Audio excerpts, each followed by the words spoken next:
¿Cómo les va?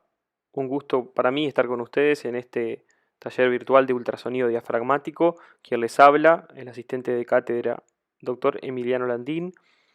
Yo pertenezco al Departamento de Cátedra de Anestesiología de la Universidad de la República y voy a estar con ustedes en estos minutos donde vamos a ver algunos conceptos para valorar la función diafragmática por ultrasonido. ¿Por qué saber valorar la función diafragmática con ultrasonido? Como sabemos, los bloqueos de plexo braquial, sobre todo por encima de la clavícula, especialmente el interescalénico, tienen riesgo de bloquear el nervio frénico y generar una parálisis diafragmática ipsilateral.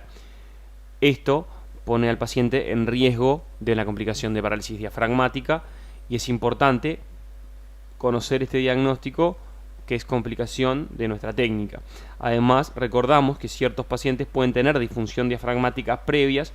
A modo de ejemplo, algunas series muestran 6 a 7% de incidencia de un bloqueo o una parálisis hemidiafragmática en pacientes asintomáticos previamente, y todos aquellos pacientes que por algún motivo sospechemos que puedan tener una parálisis diafragmática. En esos casos, esta herramienta nos va a ser de suma utilidad.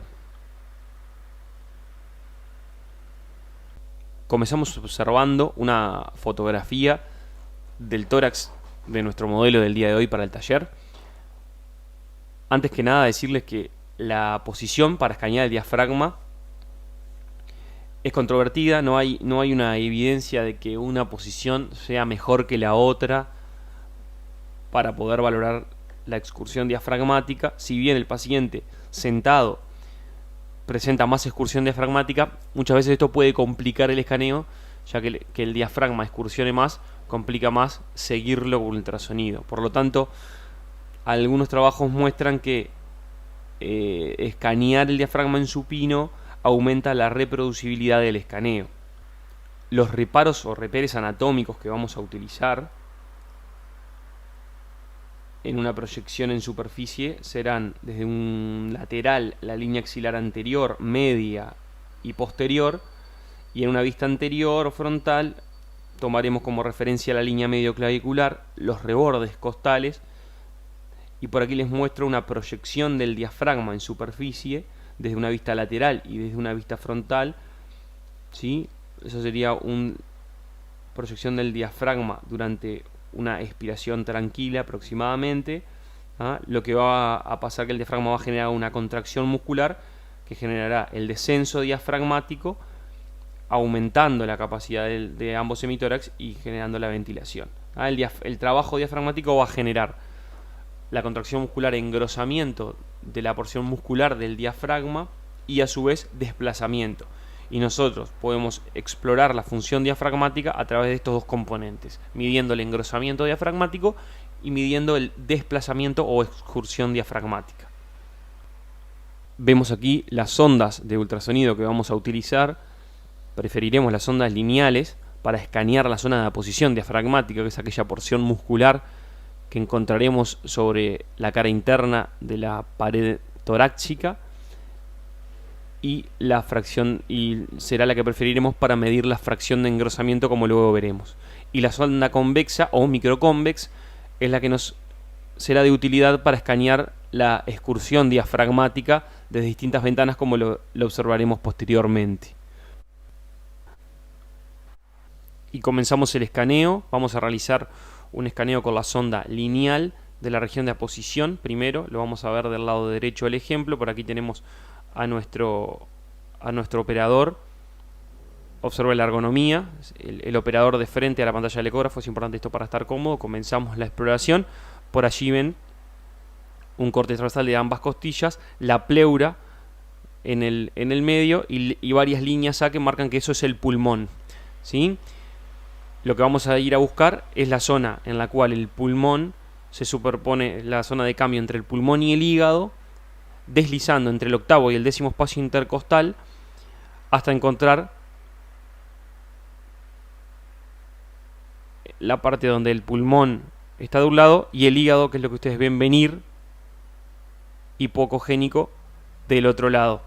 Sobre el hígado van a encontrar el diafragma, como ahora veremos. En esta imagen no se ve tan claramente, pero el diafragma se va a ver como una fina capa hipocogénica con dos cubiertas hiperecogénicas, que la más superficial correspondería a la pleura y la más profunda en este caso correspondería al peritoneo.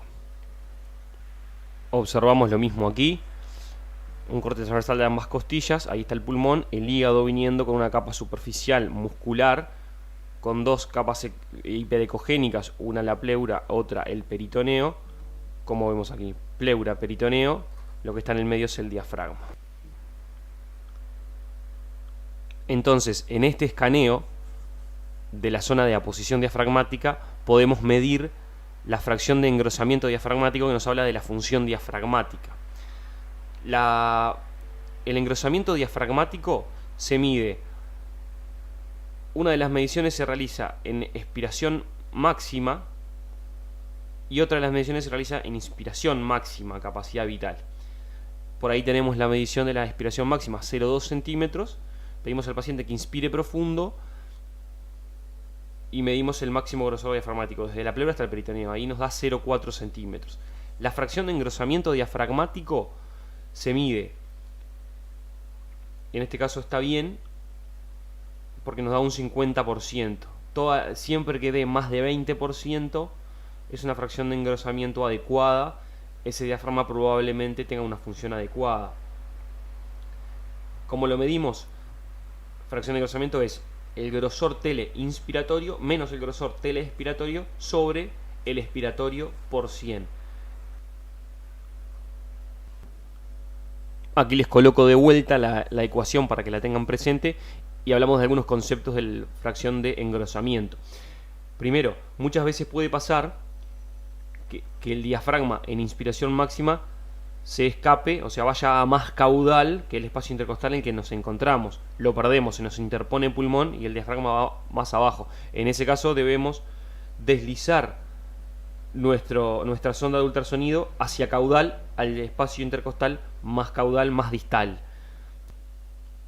Otro elemento a tener en cuenta es que si bien lo normal es mayor al 20%, la fracción de engrosamiento tiene una gran variabilidad.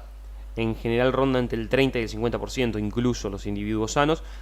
Entonces, y va a variar dependiendo la zona en donde yo escaneé el diafragma, en qué espacio intercostal lo haya encontrado y en qué altura, en qué línea axilar, digamos, lo haya escaneado. Por lo tanto, es importante dos cosas. Uno, marcar la zona en piel donde realicé el escaneo, para luego controlarlo en el mismo lugar y no tener variabilidad de mediciones. Y por otro lado es que necesitaría conocer un valor basal de este paciente para poder decir si esa medición es normal o no, o si se vio afectada o no, por ejemplo, por un bloqueo frénico. Porque un paciente puede tener una fracción de engrosamiento de un 50%, bloquear el nervio frénico, pasar a tener un 25%, que parece ser normal porque es mayor a 20, pero en ese paciente hay un compromiso de ese hemidiafragma. Por último, respecto a la fracción de engrosamiento, quiero recordarles que el engrosamiento diafragmático no es lineal durante una inspiración. Desde la capacidad residual funcional hasta un mesoinspiratorio, el aumento, el engrosamiento diafragmático es más bien mínimo, y la mayor parte del engrosamiento ocurre desde el mesoinspiratorio hasta en la inspiración total o teleinspiración. Por lo tanto, es importante que el paciente realice un esfuerzo inspiratorio a capacidad vital para poder medirlo correctamente. Vemos aquí la exploración con sonda convexa. Nos va a servir sobre todo para explorar la excursión diafragmática. Vamos a tener dos ventanas, una anterior y una lateral. Comenzamos con una ventana anterior, como ven aquí, del lado derecho y del lado izquierdo. Ahí estamos del lado derecho, a través de la visualización del hígado, lo usamos como ventana ecogénica para visualizar el diafragma, que lo ven en profundidad. Ven el hígado más bien hipoecogénico con una cubierta hiperecogénica que corresponde al diafragma. Del lado izquierdo siempre va a ser más complicado, la ventana esplénica es más difícil de ubicar, en general está más lateral, sobre la línea axilar, generalmente sobre la línea axilar anterior, entre la línea axilar anterior y la línea medio clavicular. Ahora vamos a observar esto más cercano para que lo puedan observar correctamente. Una vez encontramos la imagen del diafragma, podremos valorar su excursión, como lo veremos más adelante. Aquí observan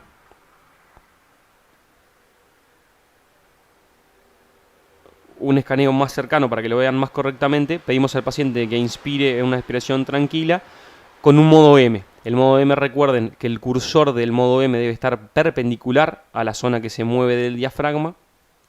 Y lo que vamos a ver es este patrón de ondulaciones que corresponden a la excursión de ese diafragma, que luego vamos a ir a medir, como ya veremos. Por aquí vemos el escaneo de la ventana esplénica. Como ven, es más difícil. Ven que se superponen regiones hipocogénicas que corresponden probablemente al colon, aire en el colon, y se superpone el pulmón. Es una ventana más difícil de conseguir y más difícil valorar la excursión diafragmática del lado izquierdo. Observamos ahora el escaneo con sonda convexa desde una ventana lateral. Lo que vamos a hacer es situarnos en la línea medio axilar, octavo décimo espacio intercostal, y buscamos el hígado. A través de una ventana con el hígado, sí, con la sonda colocada desde una oblicuidad que nos permita ingresar en el espacio intercostal y no tener aposición de las costillas. Así vemos el hígado completamente y la cubierta que lo rodea, que es el diafragma. Por ahí lo ven, lo vamos a ver más claramente ahora, pero lo más superficial sería el diafragma, la zona de aposición, luego la zona media, lo que está en el medio, y lo más profundo es el diafragma posterior, que es el que tiene mayor movilidad. El diafragma posterior presenta un 30% de mayor movilidad que los demás sectores. Es un poco más difícil medir la excursión diafragmática desde esta ventana. La mayor utilidad que tiene utilizar esta ventana lateral es para visualizar varios sectores del diafragma en caso de que estemos buscando, por ejemplo, no es lo que se aplica en este caso, pero alguna lesión diafragmática, porque nos permite una valoración de mayor extensión de ese diafragma. Observamos aquí la medición de excursión diafragmática con un modo M a través de una ventana anterior. El primer video que observan es la ventana esplénica, el movimiento del diafragma derecho a capacidad vital. Como ven, es un movimiento lento pero con buena excursión. Este otro video es una excursión del diafragma izquierdo a través de una ventana esplénica. Como ven, hay superposición de pulmón y de colon. Es más difícil de valorar la excursión diafragmática de este lado, pero uno puede ver por lo menos que el diafragma izquierdo está excursionando y por lo menos no tenemos una parálisis diafragmática que no permita excursión. Por aquí vemos una maniobra de ventilación tranquila que se sigue de un esnifeo voluntario, que ahora lo vamos a ver, y por aquí vemos una excursión diafragmática a ventilación tranquila del diafragma derecho. Lo que les quiero mostrar con esto es que nosotros debemos valorar la excursión diafragmática en 3 patrones distintos de ventilación, porque se puede afectar la excursión diafragmática en una respiración profunda, pero en una respiración tranquila seguir estando normal. Para detectar alteración debemos valorar 3 momentos: ventilación tranquila, ventilación a capacidad vital y el esnifeo voluntario. Aquí vemos un escaneo de el esnifeo voluntario. El esnifeo sirve para valorar la potencia diafragmática. Se le pide al paciente que realice inspiraciones rápidas y a potencia, como un olfateo o esnifeo. Eso genera en el diafragma una contracción rápida y de potencia que nos permite valorar otro elemento de funcionalidad diafragmática, que es la potencia, que ahora vamos a ver cómo se mide. Por aquí vemos varias imágenes de un modo M de diferentes esnifeos, y ahora les vamos a mostrar cómo se mide. Comenzamos observando la medición de la excursión diafragmática derecha a través de una ventana hepática. Por aquí ven que en el modo M el eje de las X corresponde al tiempo y el eje de las Y a la excursión o a los centímetros. Colocamos measure, medimos con un marcador desde la posición de reposo hacia la inspiración máxima. Esto en este caso nos da 2,16 centímetros de excursión. Para ver la normalidad de la excursión hay diferentes tablas, diferentes trabajos que miden los valores normales. Este es un trabajo de Busage del 2021 que se midió en más de 500 pacientes sanos, hombres y mujeres, y se plantea la la tabla de normalidad. En este caso, en 2,16 centímetros vamos a hombre, en este caso nuestro modelo es un hombre, en respiración tranquila, y lo que observamos es que lo normal es 1,9 más menos 0,5, o sea que estamos en una excursión correcta para este diafragma. Valoramos ahora el movimiento de esnifeo de ese diafragma. Lo que observamos es lo mismo, distancia-tiempo. En este caso lo que vamos a ir a medir va a ser la pendiente de ese movimiento, que nos habla de la potencia diafragmática, la velocidad de contracción muscular, nos habla de la potencia y de funcionalidad diafragmática, y es otro parámetro que nos sirve como complementario para valorar. Acá nos da 4,75 centímetros por segundo. Si vamos a buscar eso en las tablas que decíamos de Busage, lo que observamos es que para un hombre en esnifeo voluntario la velocidad debería ser 12 más menos 4,9. O sea que estamos por debajo, hay una baja en la potencia de SM diafragma, lo que nos puede estar hablando de una disfunción de SM diafragma.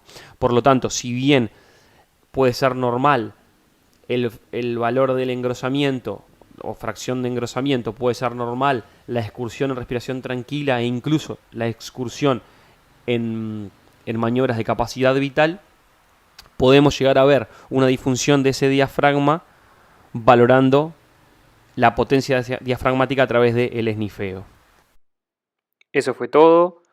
Muchas gracias por la atención. Cualquier duda, no duden en comunicarse conmigo al mail que les dejo en la pantalla. Saludos.